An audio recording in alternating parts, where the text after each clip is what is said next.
Imagine ter 10 anos de idade e assistir ao mundo desmoronar diante dos seus olhos. Não em um livro de história, não em um documentário, mas dentro da sua própria casa. Seu pai perde o emprego, depois perde as economias, depois a casa, e com isso perde-se também a certeza de que amanhã será melhor do que hoje. Essa foi a Grande Depressão. E para a chamada maior geração, nascida entre 1901 e 1927, isso não foi um capítulo distante, foi a infância. Você aprende cedo que o mundo não te deve nada. Você vê seus pais esticarem uma única refeição por dias. Você usa os sapatos do irmão mais velho até os dedos dobrarem na frente. Você não pede mais, porque entende o custo disso para quem está ao seu redor. E quando você finalmente chega à idade adulta, o mundo não pede licença, ele pede sacrifício.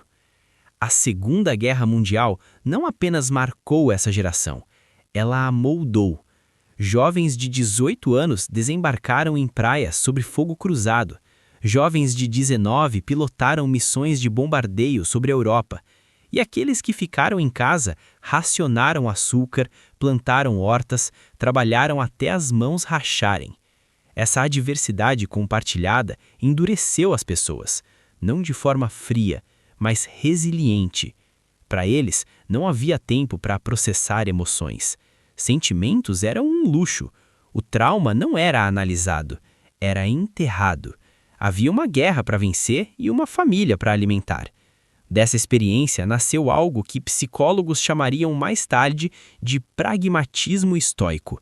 A crença de que o sofrimento é inevitável, reclamar é inútil, e o único ponto que importa é o que você faz a seguir. Essa geração aprendeu a perder tudo e começar de novo na manhã seguinte.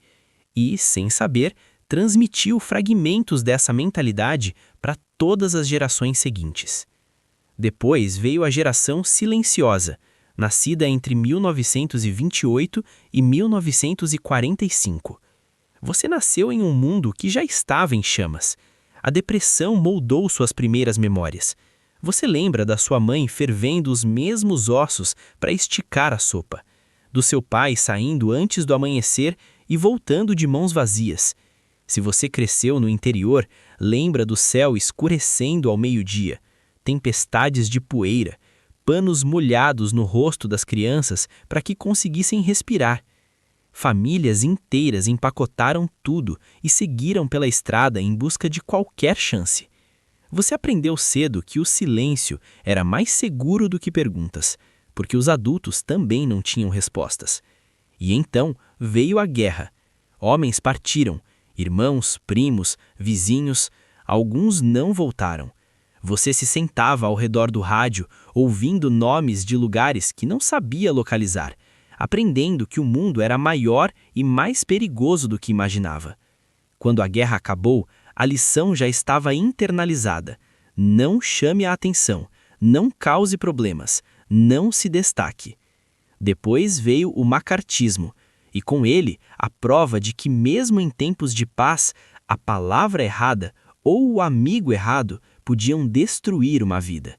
Você aprendeu que o silêncio protege, não como estratégia, mas como instinto.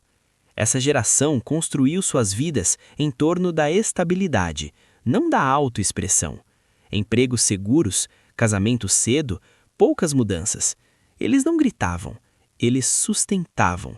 Enquanto outras gerações levantavam a voz, foram eles que mantiveram o mundo funcionando.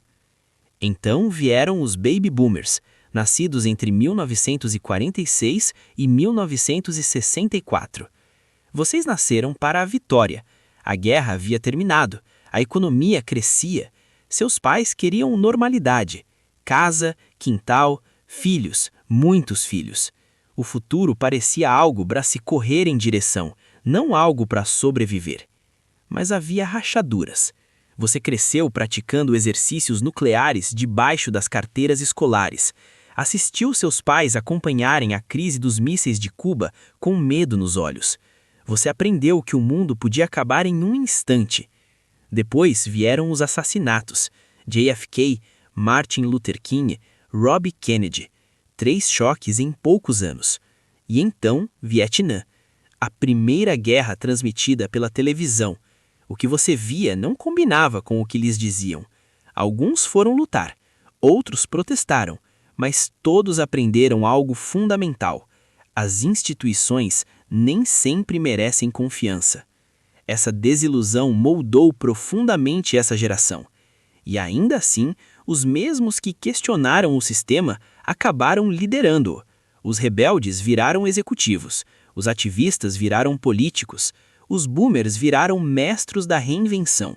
Por isso ainda estão presentes, ainda liderando, ainda se recusando a sair de cena. Entre eles, surgiu a geração Jones, nascida entre 1954 e 1965.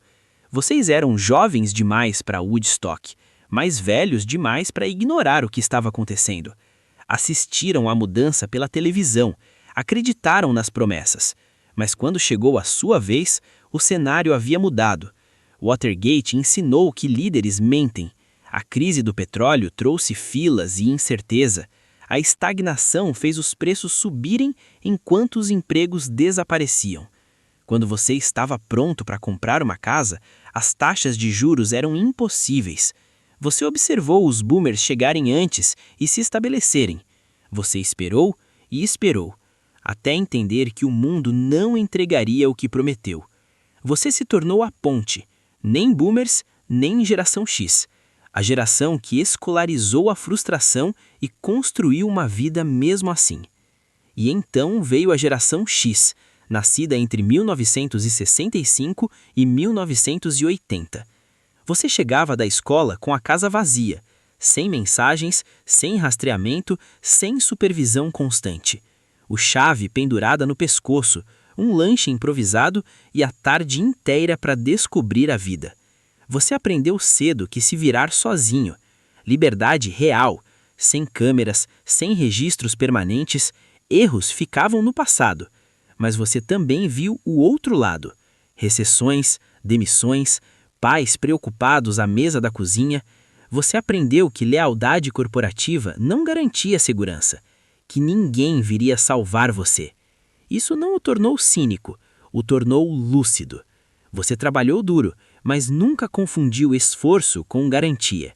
Você aprendeu cedo que a única pessoa responsável pela sua sobrevivência era você mesmo. E isso moldou tudo. Cada geração não é apenas um intervalo de anos, é uma resposta psicológica ao mundo em que cresceu. E entender isso é entender por que pensamos, sentimos e reagimos do jeito que reagimos hoje.